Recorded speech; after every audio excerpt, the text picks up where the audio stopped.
안녕하십니까. 이진선입니다. 네, 오늘도 임상심리사 2급 자격과정증 과정에서 우리 임상심리학 과목 공부하고 있습니다. 7번째 시간으로 맞이했는데 지능평가와 이제 성격평가를 같이 조금 염두에 두신다면 거의 양대 산맥격으로 평가 과정에서는 가장 중요하기도 하고, 그리고 이제 일반적으로도 우리가 내 성격이 어떤지 좀 궁금하잖아요. 그래서 이제 그런 것들에 관심을 많이 갖게 되는 분야가 요 성격 검사 파트이고, 그래서 이제 심리 영역에서도 성격 심리학이라고 또 한 영역이 있습니다. 그래서 그렇게 어떤 부분에 어떤 검사들이 있는지 한번 보도록 하겠습니다. 잠깐만 이제 복습하겠습니다. 네, 지능평가에 대한 전반적인 이해 안에 지능이라는 개념이 무엇인가, 어떻게 정의를 내리는가, 이것을 알기 위해서는 어떤 학자들이 어떤 이론과 모델들을 조금 주장하고 있었는가, 연구를 좀 했었는가, 그런 것들을 전반적인 개요로 이제 조금 정리를 해 놓으시고, 그 과정 안에 실질적으로 우리가 사용했던 지능 검사, 최초의 비내 심홍 지능 검사를 시작으로 해서 미국으로 넘어가서 유입이 돼서 이제 스탠포드 비내 지능 검사로 연결이 되었고, 그 사이에 이제 전쟁 상황이라는 불가피한 긴박한 상황이 있는 그 순간에 집단으로 이제 지능 검사를 실시했었습니다. 그리고 이제 현재 가장 많이 사용되는 지능 검사가 웩슬러 지능 검사였었죠.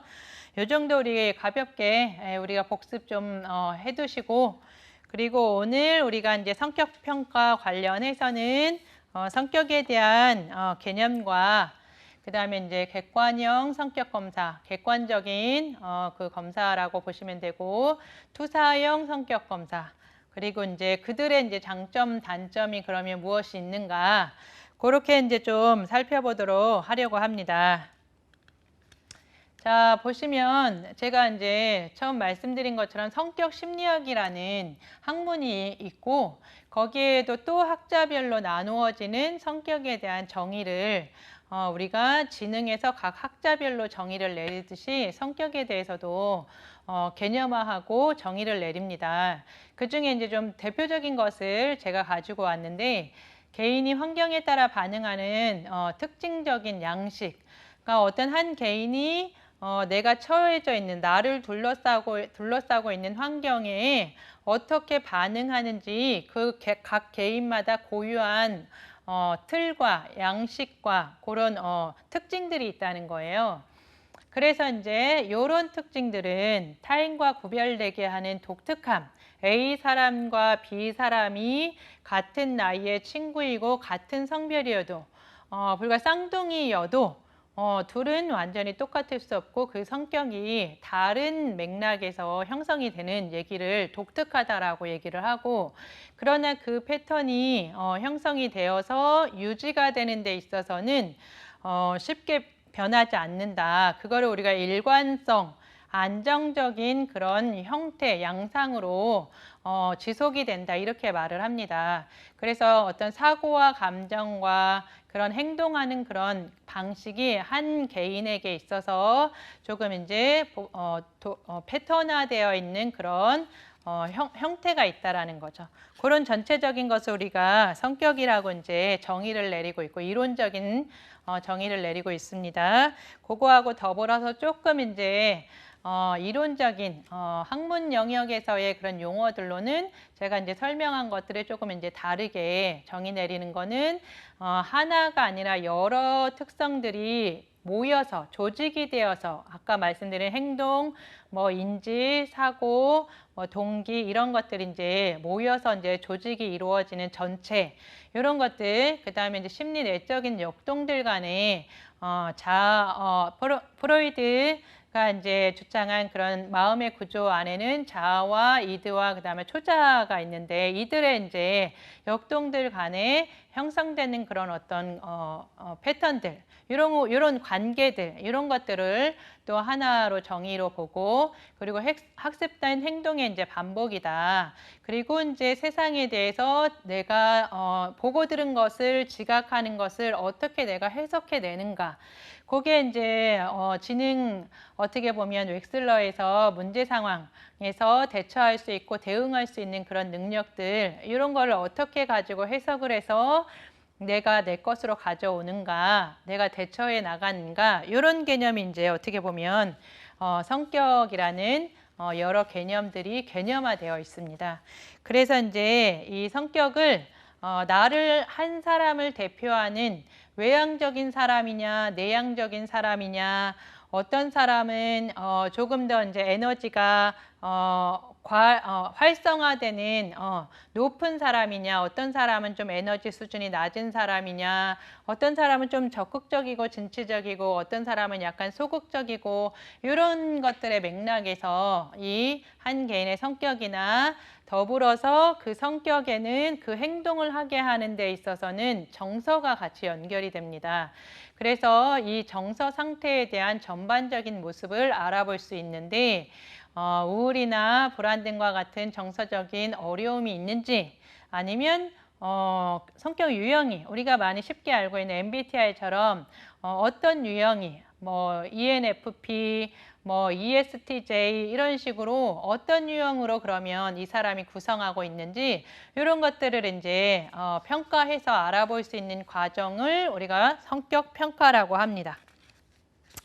그래서 이제 직접적으로 저하고 이제 다음에 보시는 장면은 객관형 성격 검사랑 이제부터는 이제 투사형 성격 검사로 나누어지는 두 파트가 어떤 검사들로 나누어져 있고, 이것들은 그러면 어떤 기능을 해서 객관형이냐 투사형이냐 이렇게 이제 나누어지는지를 한번 보도록 하겠습니다.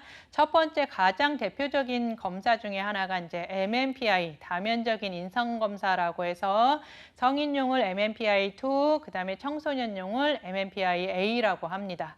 그래서 이제 1943년 미네소타 대학병원에 임상심리학자로 있었던 헬서웨이랑 정신과 의사였던 맥킨리에 의해서 이제 이 검사가 제작이 되었는데, 이 검사는 초창기에는 이제 세 번째 목록에 나와 있는 것처럼 정신과적인 진단 분류가 이제 목적이었습니다. 이 말은 무슨 말이냐면, 우리가 이제 쉽게 알고 있는 정신분열증이라고 그때는 이제 얘기를 했던 정신지체나 정신분열 이런 개념에 대한 부분들에 대한 관심들이 많았고, 그것에 대한 연구들이 많았습니다.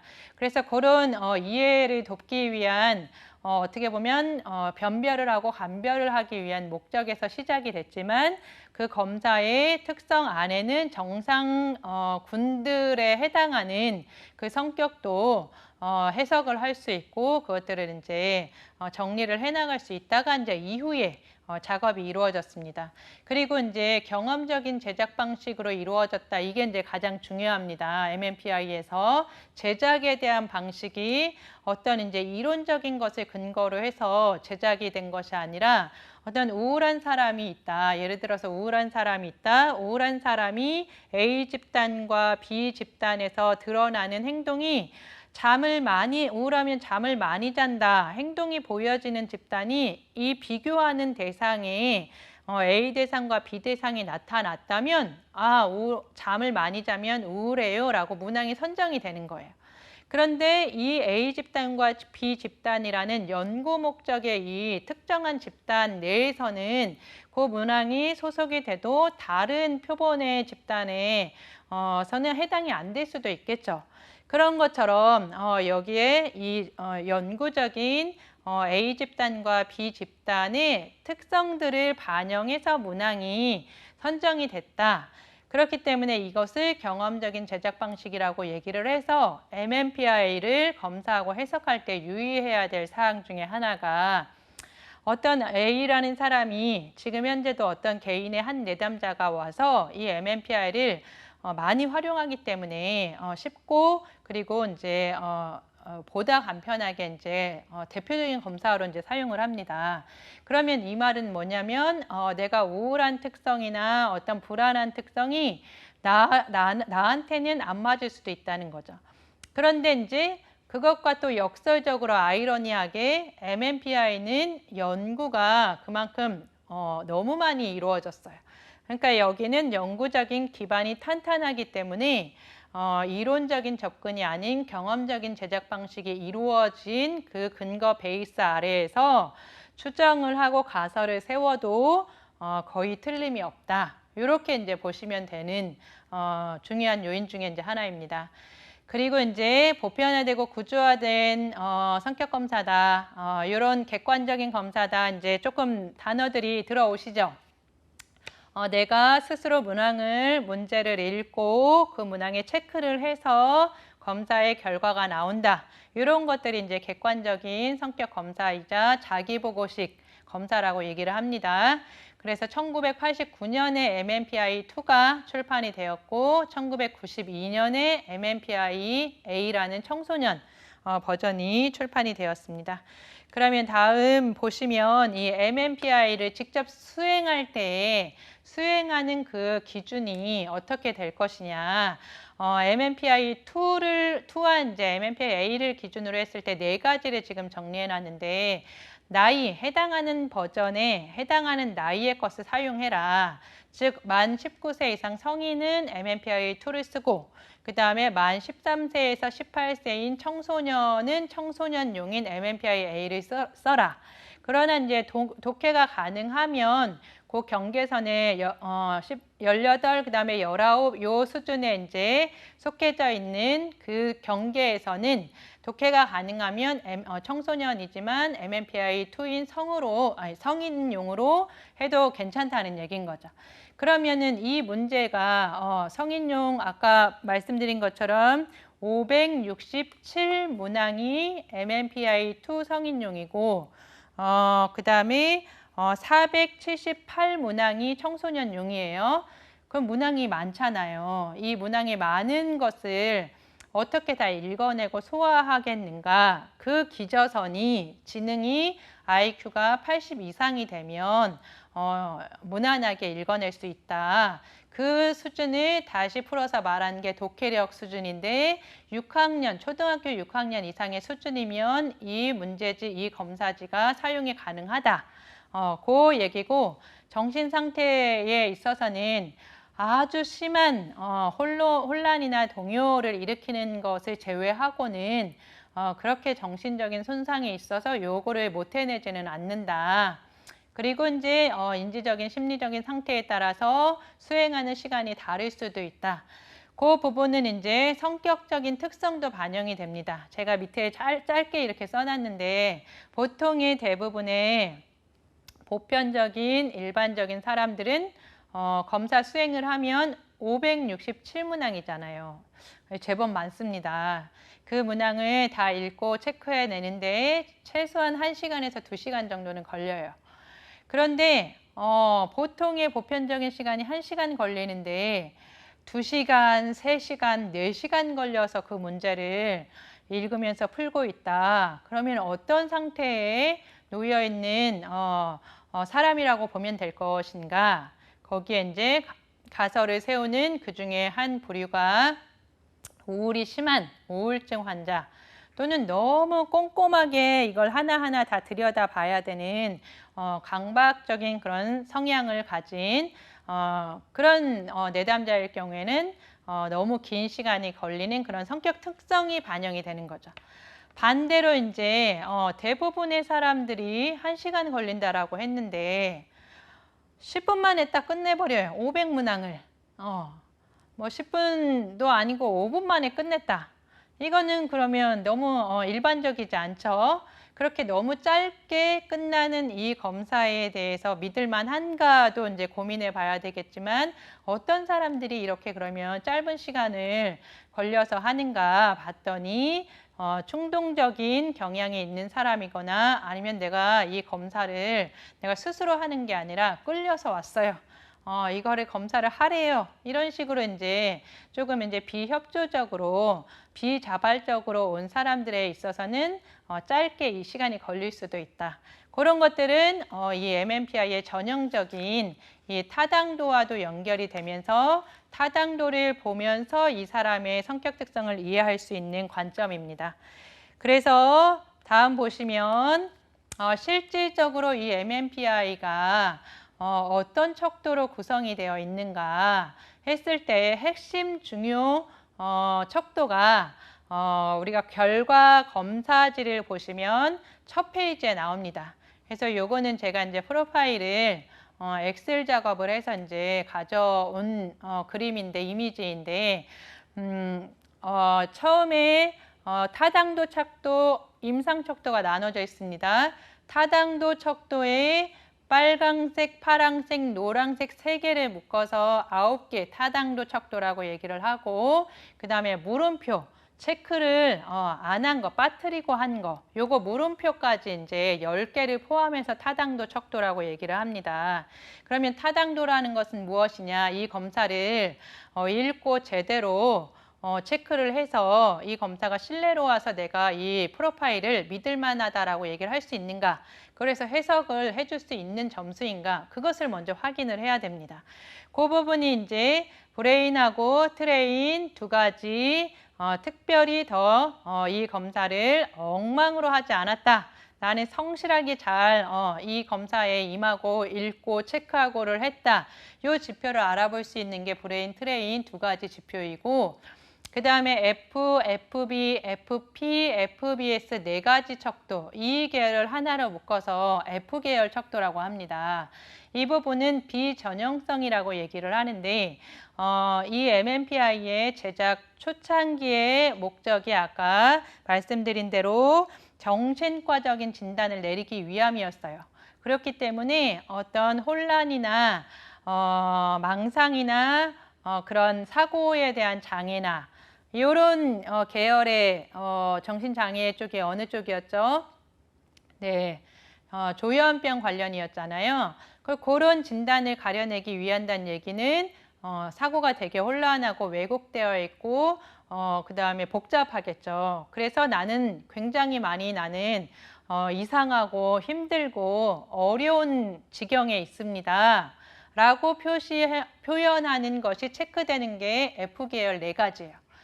그 다음에 이제 LKS 3가지가 이 검사에 임하는 데 있어서 나는 적절하게 내 수준대로 잘 읽고 잘 체크했습니다. 또는 나는 별로 아픈 데 없습니다. 나는 괜찮습니다. 이렇게 적절하게 방어를 하거나 아니면 과도하게 방어를 해야 되는 상황에 이 3가지 척도의 점수가 이제 편중이 됩니다. 그래서 이제 그 2가지 브레인 트레인의 성실성, F계열 4가지를 비전형성, 그 다음에 LKS 3가지를 방어성이라고 정의를 내리면서 물음표까지 포함을 시켜서 타당도 척도라고 얘기를 말씀을 드렸습니다.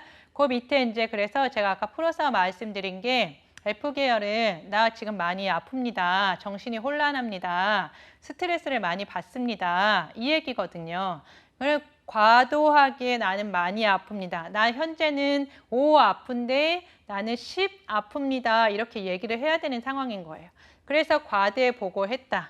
그 다음에 부정적으로 더 아픈 쪽으로 왜곡을 해서 보고를 체크를 했다. 이게 이제 부정 왜곡이라는 단어고 과대 보고라는 단어예요. 그게 같이 연결이 되는 단어라는 거를 이해하시면 되고, 방어성이라는 거는 과소 보고, 나 지금 현재는 10만큼 아픈데 나는 5 정도밖에 안 아프다. 나는 별로 뭐 아프지 않다. 이렇게 이제 축소해서 보고를 한다는 거죠. 그래서 괜찮다라고 보고해지는 경향을 이제 반대로 긍정 왜곡이라고 얘기를 합니다. 요 부분이 이제 MMPI를 시작하고 해석하거나 이해할 때 가장 처음으로 봐야 되는 게 이제 타당도 척도이고, 그 다음에 이제 핵심 임상 척도가 1번부터 해서 0번까지, 요 임상 척도는 영어 축약이 되어 있는 이 영어도, 그 다음에 해당 번호도, 그 번호에 대한 이름도 꼼꼼하게 외워두셔야 됩니다. 그래서 1번 척도를 우리가 건강염려증, 2번 디프레이션의 D를 줄여서 D라고 얘기를 하는 거예요. 우울증, 3번 히스테리, 4번 반사회성, 5번 남성성, 여성성, 6번 편집증, 7번 강박증, 8번 정신분열증, 그 다음에 9번 경조증, 0번 내향성. 요 번호 안에서 5번과 0번은 성격적인 특성에 포함이 되는 범주이고, 나머지 번호가 이제 증상 관련한 범주로 우리가 분류를 하고 있습니다. 그래서 제가 이제 그 밑에 T점수, 요 환산되는 내가 몇 개 이제 567문항을 체크를 했을 거잖아요. 그 체크한 개수마다 이제 점수로, 환산 점수로 바꾸어서 60점이에요, 52점이에요. 이렇게 이제 개인과 개인이 이 점수 대비 이 정도까지 나오면 아프다, 힘들다라고 보고할 수 있는 점수, 증상 차원으로 볼 수 있는 점수가 T점수는 65점 이상. 그리고 아예 낮게 나오는 35점 이하여도 조금 고려해서 보자라고 하는 게 그 기저선이자 절단점이라고 보시면 되겠습니다. 다음 이제 보시면 제가 지금까지 이제 설명한 것이 여기에 이제 다시 한번 이제 정리가 되는 거예요. 무응답, 즉 체크를 안 한 것, 물음표라고 표시를 하고 요거는 결과지 두 번째 페이지에 있습니다. 하단부에. 그리고 그 무응답은 30개 이상 체크 안 한 게 나오면 이 결과지는 의미가 없습니다. 타당도가 떨어진다 얘기해요. 그 다음에 이제 브레인 트레인 2개 말씀드렸잖아요. 그 구체적인 게 이제 브레인이라는 것은 여기에 무선 반응 비일관성이라고 해서 무선, 선이 없게, 즉 서로 내용이 유사한데 상반되는 문항에 대해서는 일관적이지 않게 답을 한다는 거예요. 그게 이제 무슨 말이냐면 예를 들어서 나의 아버지는 좋은 사람이다, 그렇다 이렇게 표시를 했는데 나의 아버지를 사랑한다, 여기는 아니다 이렇게 표시를 한 거예요. 상반된 문항인데 같은 답이 나와야 되잖아요. 이런 것들이 이제 거짓말 탐지에 이 사람이 제대로 했는가 안 했는가를 이제 보는 거죠. 트레이는 이제 고정 반응 비일관성. 뭔가 비일관적이게 했는데 고정적으로 뭘 어떻게 비일관적으로 했느냐. 그것이 이제 문항을 읽으면서 상관없이 그렇다, 그렇다, 그렇다, 그렇다, 그렇다. 또는 아니다, 아니다, 아니다, 아니다. 이렇게 일관적으로 이제 표시가 나오는 점수를 탐지해서 이제 트레인 점수라고 하는데 중요한 이 브레인과 트레인 두 점수가 80점 이상, 환산점 T점수가 80점 이상이 나오면 이 척도에 타당도에 의미가 없다고 봅니다. 그 다음에 이제 아까 우리 F계열 4가지 말씀드렸죠?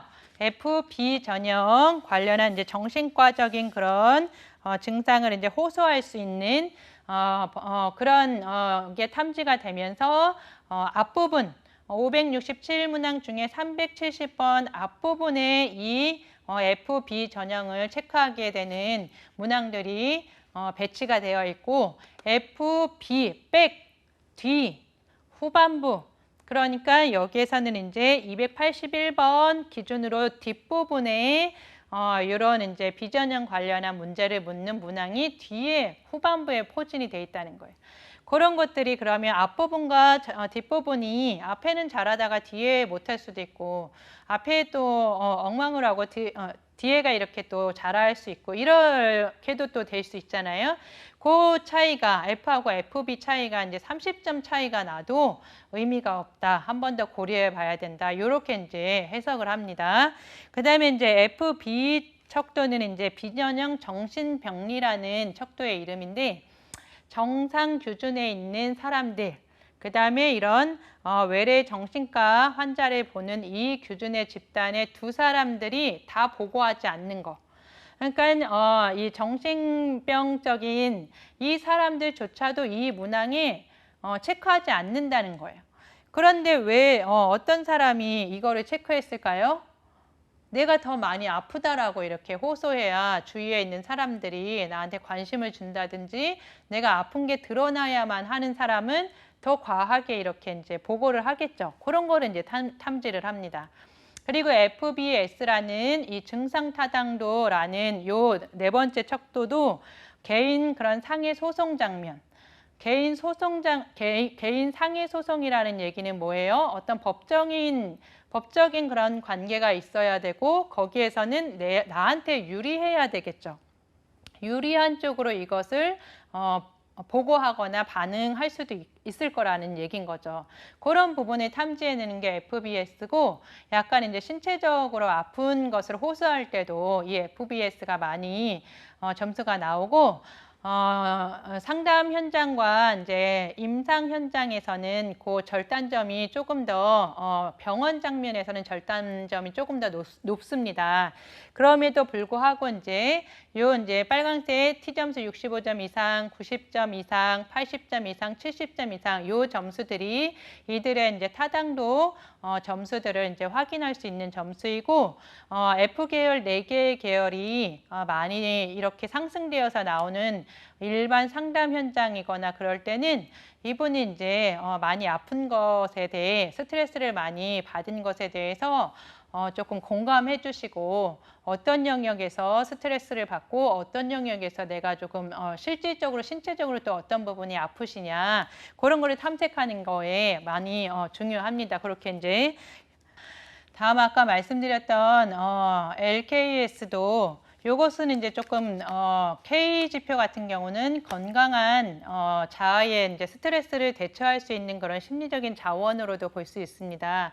그래서 우리가 건강한 한 개인이 어떤 것들을 반응할 때에는 내가 나를 감추기도 하고 그리고 나를 드러내기도 해야 되는 상황이 적절해야 됩니다. 나를 너무 오픈하는 것도 방어를 못하는 거고, 그렇다고 나를 꽁꽁 숨기고 있는 오픈하지 않는 것도 방어를 적절하게 안 하는 것입니다. 그래서 그 K를 기준으로 L이 조금 더 못 미치는 그런 세련되지 못한 방어라고 생각하시면 되고, K가 이제 교정 척도로 이제 방어성 척도 중에 하나이고, S 척도가 이제는 이 부분은 더 과하게 더 과장된 자기 제시를 합니다.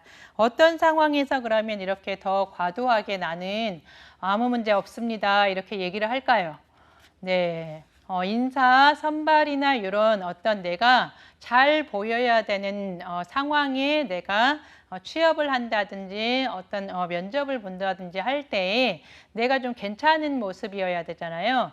그럴 때 이제 이런 거짓말 탐지처럼 이런 것들을 타당도 척도를 활용을 합니다.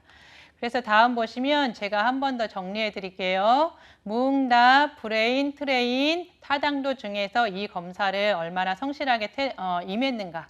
즉 수검 태도나 이 사람이 세상을 대하는 태도를 볼 수 있고, 당면한 문제 상황에 대해서 경험하고 있는 그런 부적응, 어려움들을 어떤 삶의 태도로 바라보고 있는가, 수행하고 있는가, 그런 것들을 이제 같이 벗삼아 볼 수 있고요.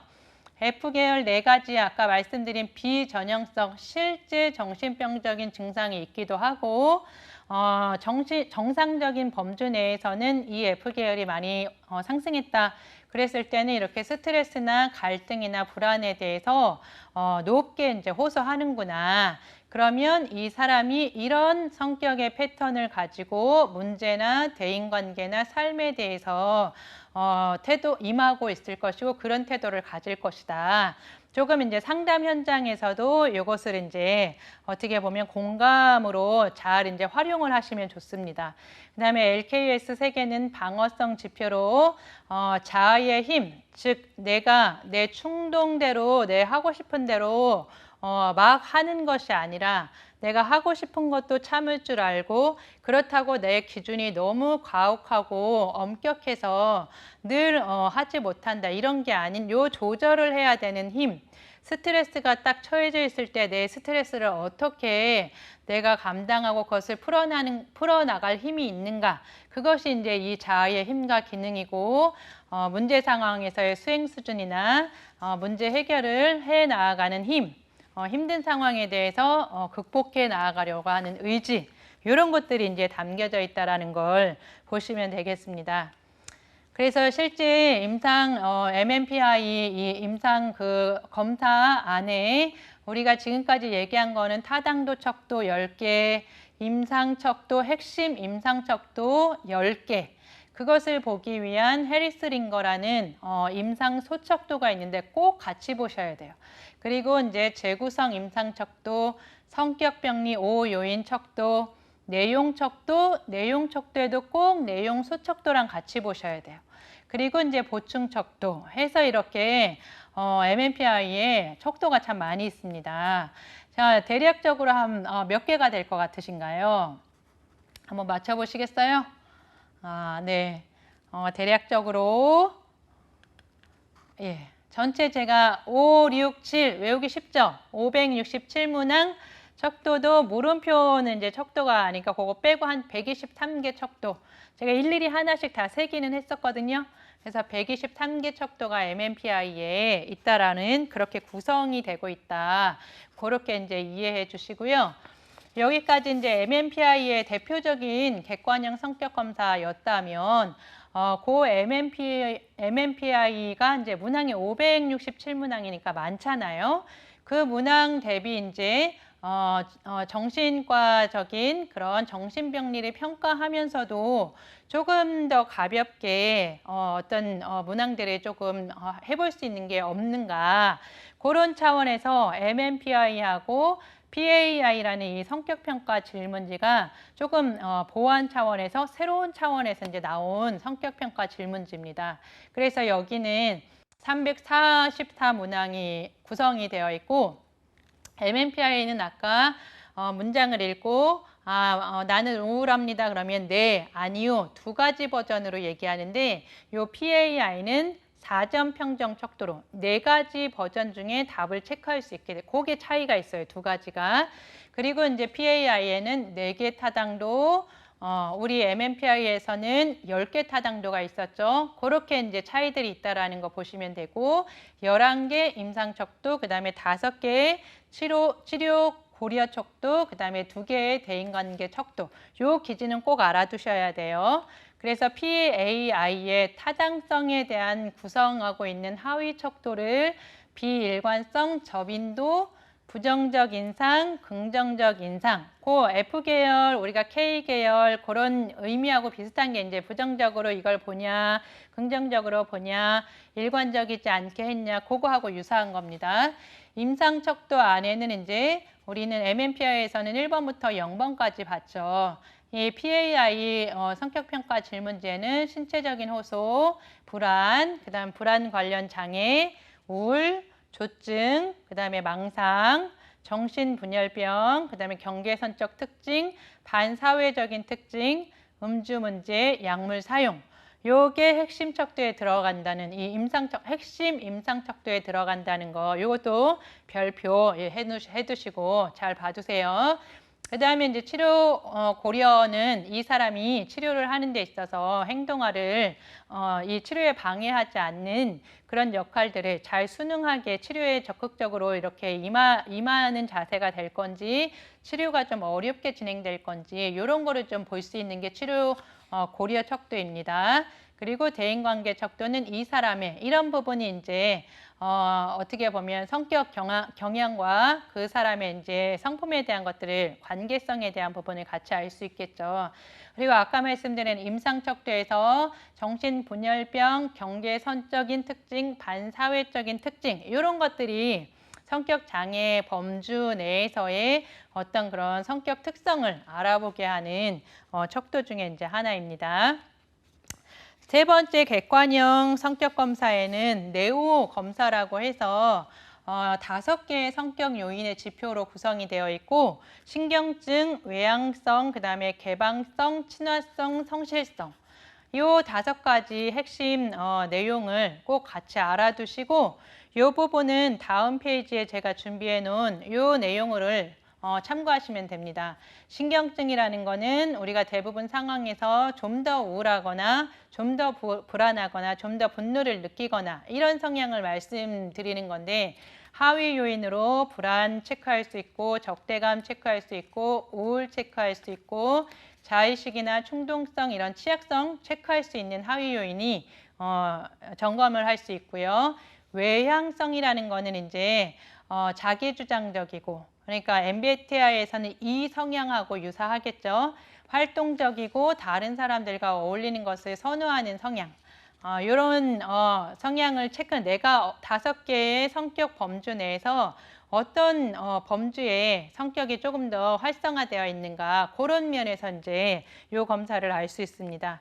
그래서 세 번째 이제 개방성이라는 거는 조금 더 이제 세상에 대해 외부 세계에 대해서 호기심이 많고 그래서 적극적으로 경험도 하려고 하고 그리고 이제 상상력이 풍부하고 그래서 하위 요인을 체크하는데 내용에도 상상이나 심미성이나 감정 개방성이나 행동 개방성이나 사고 개방성, 가치 개방성 이런 것들이 이제 존재합니다.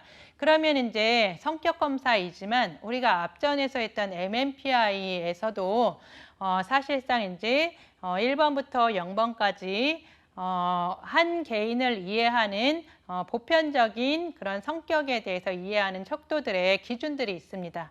그러니까 그것은 정상 집단 내에서 65점이 넘지 않는 범주 내에서는 성격적인 특성으로 이해할 수 있는데 MMPI 척도 8번이 요 개방성하고 어떻게 보면 이제 그 척도 이름이 정신분열증이지만 그 세계가 다른 세계를 경험하는 것이 조금 더 예술성을 가지고 있는 직업군들 뭐 다 그렇다는 게 아니라 그런 데는 창의성이나 이런 심미성들이 좀 개발이 잘 되잖아요. 그래서 이제 척도 이름은 정신분열증이지만 그 척도가 높은 정상인의 집단에 이런 창의적인 사고나 이런 거는 이 내후의 개방성의 이 성격 유형하고 유사하다 이렇게 이제 묶어서 보시면 될 거라는 얘기입니다. 그 다음에 이제 친화성은 타인에 대해서 긍정적이고 공감적이고 협조적으로 이제 행동하는 성향을 말하고 성실성은 무언가를 할 때 목표를 잘 추구하고 꾸준하고 끈기 있는 성향을 가지고 있느냐 그런 5가지 요인을 가지고 탐색해 볼 수 있는 성격 검사이고요.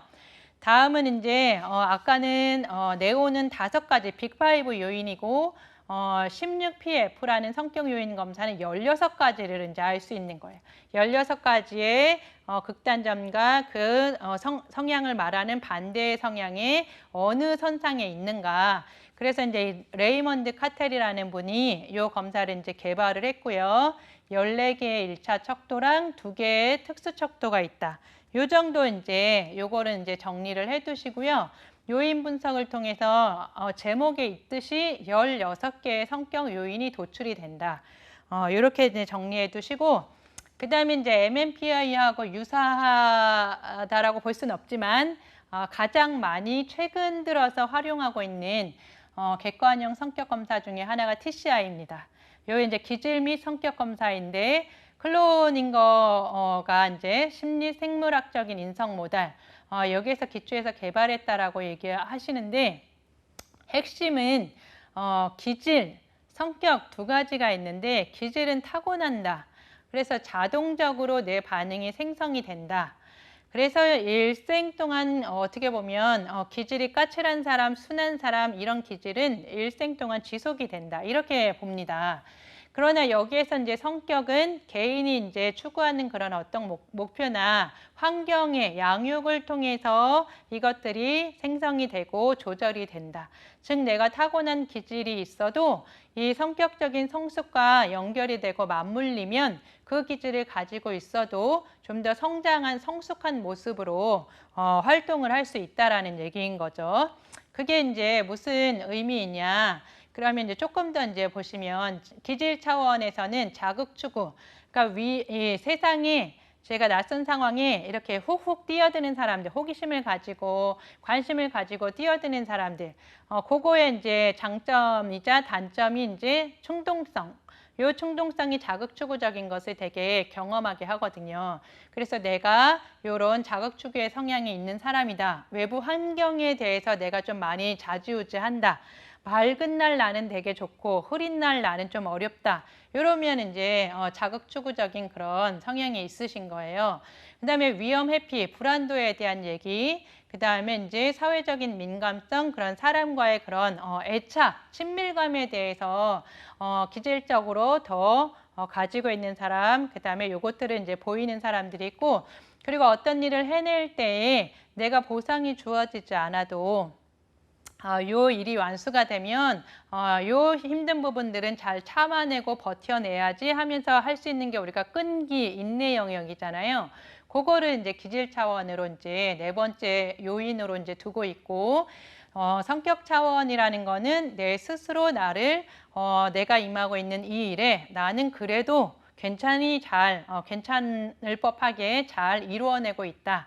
요게 이제 자율성, 그리고 이제 다른 사람들하고 협력하는 관계에 있어서 내가 조금 잘 해낼 수 있다. 연대감, 그 다음에 나의 영성이나 이런 조금 더 이제 창조적인 그런 면들을 좀 개발한다. 이런 것들이 종교적인 차원에서의 이야기의 그런 영성, 이런 것들이 이제 자기 초월적인 면들이 포함이 되고요.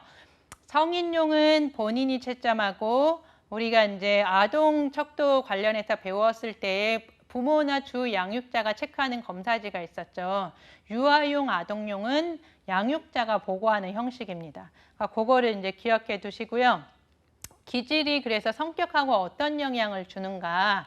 제가 이제 다음에 예를 가져왔는데 가운데 보시면 자극 추구가 높다라는 얘기는 직업적으로 모험심이 많은 탐험가. 조금 이제 긍정적이죠. 근데 이 기질이 좀 성숙이 안 되면 반사회적인 그런 충동성을 가지고 일을 벌이는 반사회적인 범죄자가 되는 거예요. 위험회피, 불안이 높아서 내가 나를 사전에 꼼꼼하게 살펴야 된다. 이게 이제 질서정연한 은행가, 미리 유비무환 준비를 해야 돼요. 그런데 이제 조금 이제 정상적으로 가려면 내가 불안한 거를 통제해야 되기 때문에 하나하나 일일이 다 강박적으로 확인해야 돼요. 예, 그런데 이제 그게 이제 위험회피 기질을 가지고 타고난 그 성향이 어떻게 반대 대비되느냐. 그때 이제 이 성격 차원이라는 얘기는 자기가 가지고 있는 기질은 이해하고 수용하면서 이 기질에서 유발되거나 자동적으로 일어나는 반응들에 대해서 이해하면서 성격 차원에서의 이것을 조절하고 변화시키는 역할. 그 역할이 어떻게 보면 이 한 사람을 동일한 기질이 가지고 있어도 조금 더 세상을 좀 편안하게 행복하게 살 수 있을 거라는 그 성격 검사의 한 유형이어서 참 많이 활용이 되고, 그리고 이제 많이들 좀 재미있어 합니다. 그래서 다섯 번째가 TCI 기질 및 성격 검사였고, 여기까지가 이제 5가지 정도를 제가 객관형 검사로 소개를 드렸고, 투사형 검사로 이제 소개드리는 로샤 검사가 있는데, 로샤 검사는 이제 10장의 잉크 반점, 무엇인가 그려져 있는 잉크 반점, 우리가 데칼코마니라고 해서 미술 시간에 이렇게 물감 접어가지고 반 피는 그런 장면의 어떤 그림 카드가 있는데, 그것을 가지고 이제 한 개인의 무의식이나 지각이나 역동을 이제 찾아보는 그런 검사입니다. 그래서 이 검사도 되게 의미 있고 좀 재미있는 검사 중에 또 하나예요. 그래서 1921년에 스위스 정신과 의사였던 헤르멘 로샤로 인해서 소개가 되었고, 그 다음에 1974년에 투사검사는 이런 MMPI 대비 객관적이거나 어떤 타당도를 증빙하기가 어렵습니다. 그럼에도 불구하고 가장 획기적으로 이제 어떻게 보면 역할을 해주신 분이 1974년에 이 엑스너 이분을 통해서 이제 로샤도 투사검사도 종합적인 그런 체계가 세워지고 매뉴얼이 이제 이렇게 채점을 해라, 이렇게 실시를 해라, 이런 과정이 이제 탄생이 됐습니다.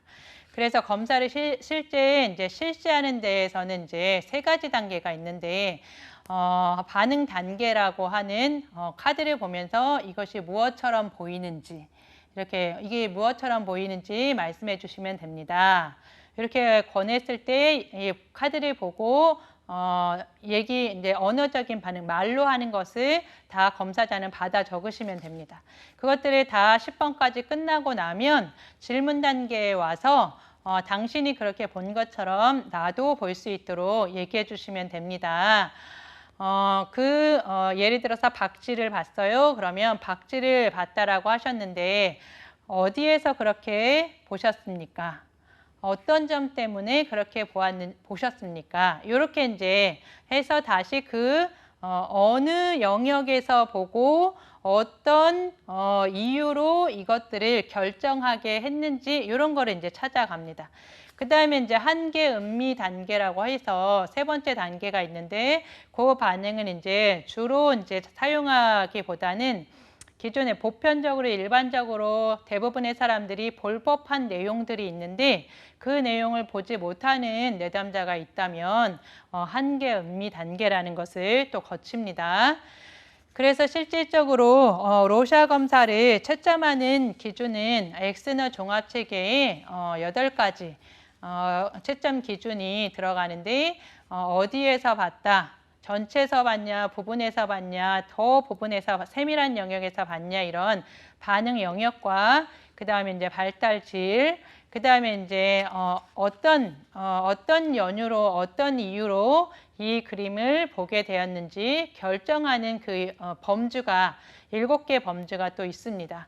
그래서 그것을 형태로 봤는지 아니면 색깔 때문에 봤는지 아니면 무채색 때문에 봤는지 이런 것들을 결정하게 하는 이유들이 있습니다.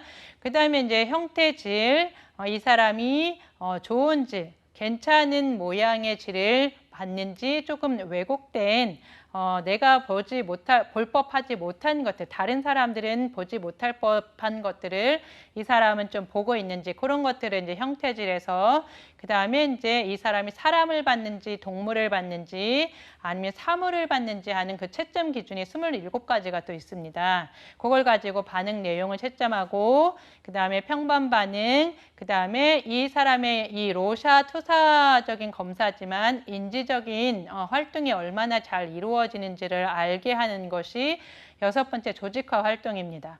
이 조직화 활동이랑 첫 번째 나왔던 발달질 이런 것들이 이 사람한테 얼마나 지능 검사에서 지능 수준 대비 이 로샤 검사에서 인지 발달이 어떻게 이루어졌는지를 중복 점검하게 합니다. 그리고 이제 7번째가 특수 점수. 이 맥락이 로샤를 통해서 지각이 왜곡이 일어났거나 사고에 장애가 일어난 것들을 감별할 수 있습니다. 그리고 이제 쌍반응, 자기에 대해서 자기 스스로를 어떻게 느끼는지를 좀 감별할 수 있는 그 요인에 속하는 게 이제 쌍반응입니다. 그렇게 이제 로샤 검사를 조금 개요를 해드렸고 두 번째 이제 투사형 검사는 TAT라고 해서 주제 통각 검사라고 합니다. 1935년에 머레이와 모건에 의해서 소개가 됐고 요게 이제 정식 도판, 이것도 이제 그림이 그려져 있는 카드입니다. 그런데 이제 31개의 이제 도판이 1943년에 이제 출판이 되면서 이 그림을 보면서 이제 어떤 장면에 놓여져 있는지를 이야기로 말로 기술하게 합니다. 그러니까 보통의 우리가 내 머릿속에 사고 속에 있는 것들을 알아낼 때에는 제가 말씀드린 것처럼 이렇게 들리는 말, 그 다음에 보여지는 행동 이런 곳에서 이제 그런 것들 지각이나 사고나 이런 과정을 감별을 합니다. 그래서 이제 내담자가 어떤 검사든지 어떤 말을 했는지를 토시도 하나 빼지 않고 처음부터 끝까지 잘 기록해야 되는 것도 우리 임상가의 역할 중에 이제 하나입니다. 그래서 여기에서 말하는 통각이라는 것은 무엇이냐? 내가 눈으로 보고 귀로 듣고 하는 어떤 그런 지각이라는 감각을 통해서 들어오는 정보라고 얘기를 했죠. 그 지각된 내용이 내 본 것이 지금 현재 본 사물만이 아니라 내가 가지고 있는 과거의 경험들, 그 경험과 연결되어 있는 정서들이 같이 연결이 되어서 그 내용을 구성하게 하고 그 상황을 보게 한다는 거예요. 그런 심리적인 작용을 우리가 통각이라고 얘기를 합니다. 그래서 그런 이제 투사가 일어난다. 내 속에 있는 나도 모르는 무의식적인 그런 작용이 그림을 빗대어서 말로 이렇게 전달이 된다. 이런 게 이제 투사형의 기본적인 원리 중에 속합니다. 그리고 이제 문장으로 미완성 문장을 글로 이제 작성을 합니다. 나의 아버지는 땡땡땡 그러면 어떻다. 성실하다. 불편하다. 나의 아버지는 나하고 친하지 않다. 이런 것들이 글을 쓰지만 정서적인 것들이 잘 묻어져 있기 때문에 투사검사 중에 그림 검사를 제외한 투사검사 중에 가장 문제에서 핵심적으로 나오는 게 SCT입니다. 얘가 글로 쓰기 때문에 객관적인 검사가 아닌가 이렇게 오해할 수 있는데 이 SCT는 반드시 투사형 검사에 속해 있다는 거를 기억해 두셔야 되고요. 어떤 그런 수검자의 내면에 있는 그런 동기들, 엄마 아빠하고에서 이제 바라는 그런 욕구들이 있을 거잖아요. 그런 그리고 각 대인 관계에서 어떤 갈등들, 이 친구하고 친하다, 저 친구하고 친하지 않다, 엄마하고 친하다, 아빠하고 친하지 않다, 이런 갈등 문제는 핵심적인 그런 중요 대상과의 그런 관계, 태도 이런 것들이 이제 참 쉬운 문제, 참 쉬운 검사인데. 너무나 기발하게 이렇게 볼 수 있는 검사입니다.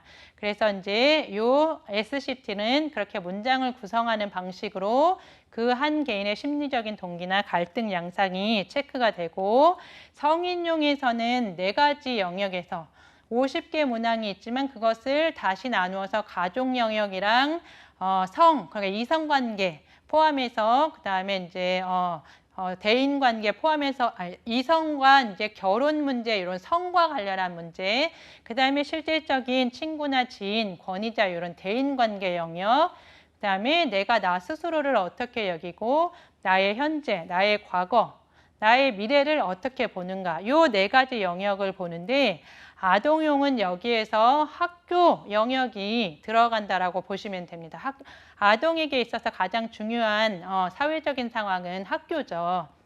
그래서 그것이 이렇게 나누어져 있다라는 거를 꼭 이제 체크해 두시고 그래서 이제 마지막 투사적인 그림 검사는 이제 세부적으로 여기에 이제 최초로 시작이 된 거는 굿 이너프라는 여성 연구자가 인물화, 사람 그림을 그리는 거에서부터 시작이 되었고 그 그림 검사가 우리가 지능처럼 객관적인 검사가 아닌 우리가 군대 알파, 베타 검사에서 비언어성 검사가 있었잖아요.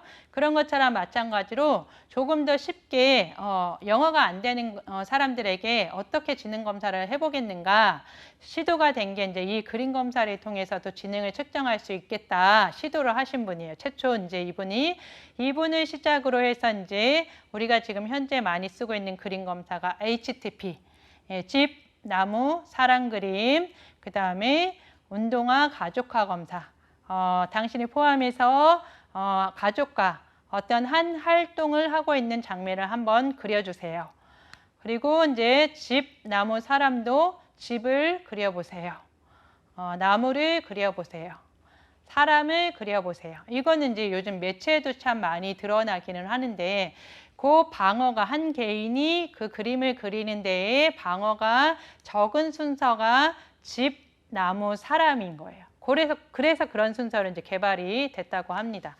그래서 그 정도 이제 정리해 두시고 지금까지 말씀드렸던 객관형 성격 검사랑 그 다음에 투사형 성격 검사의 장단점, 대표적인 객관형 MMPI, 지능, 그 다음에 16PF, 네오 검사 이런 것들 말씀드린 거에 검사를 읽고 체크하면 되니까 검사의 실시가 간편하고 그다음에 채점이나 해석이 프로파일로 결과 데이터로 입력하면 컴퓨터의 전산상으로 나오기도 하고 어떤 것들은 이제 수작업을 하기도 하지만 비교적 이제 편리하고 그런 규준이나 표준화된 작업들이 있기 때문에 신뢰도와 타당도가 잘 확립이 됐다.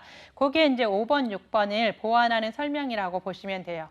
표준화된 해석이나 규준을 통한 그런 객관적인 점수를 통해서 A 사람과 B 사람 대비 우울 점수, 지능 점수 이것이 비교가 가능하다는 거예요. 그리고 이제 컴퓨터 실시나 이런 채점 온라인 검사가 이제 더 많이 확대가 되고 있습니다. 시기도 시기인 만큼. 그렇기 때문에 좀 경제적이죠. 대비 단점으로는 문제 내용에 좀 제한이 있을 수 있고 이렇게 심층적인 거, 내가 거짓말할 수도 있기 때문에 심층적인 역동이나 이런 거를 파악하기 어렵고 의도적으로 반응을 왜곡하기도 합니다. 그 반응이 이제 반응 경향성이나 사회적인 바람직성, 요 기준이 미쳐서 의도적으로 이제 반응을 왜곡할 수도 있다. 이렇게 이제 보시면 되고요. 투사형 성격 검사의 장점은 반응이 자극이 되게 독특하고 한 개인의 독특한 반응을 끌어낼 수 있고 내가 이렇게 해야지, 이렇게 그림을 그려야지, 저렇게 그려야지 생각한다고 해서 그렇게 방어가 되지가 않습니다. 그래서 방어가 어렵고 풍부한 그런 내용들이 나오고 심층적인 그런 무의식적인 내용이 반영이 됩니다. 대비 객관형 성격 검사의 그런 장점이 이 투사 검사의 단점이라고 보시면 됩니다. 검사의 신뢰도가 전반적으로 좀 낮고 타당도나 이런 상황이 빈약하고 실시나 이런 간편하지 않아서 실시 채점 해석이 간편하지 않아서 객관성이 떨어지고 그 다음에 수검자, 그러니까 검사자, 내가 이 검사하는 검사자의 주관적인 견해나 그런 어떤 무의식적인 그런 성향이 전달이 되기도 하고 그런 것들이 영향을 미친다는 거죠. 그래서 이제 이 투사적인 검사에 어떻게 보면 장점과 단점에 대한 내용을 그렇게 두 가지를 같이 대비해서 비교해 보시면 될 것 같고요. 그래서 여기까지 이제 성격 평가 내용의 전반적인 내용 중에서 어떻게 보면 객관형 성격 검사 얘기도 이제 드렸고 투사형 성격 검사 얘기도 드렸는데 사실 이 내용이 조금 더 방대합니다. 그래서 핵심적인 것을 제가 전달해 드리고자 조금 이제 많은 내용들을 좀 담았습니다.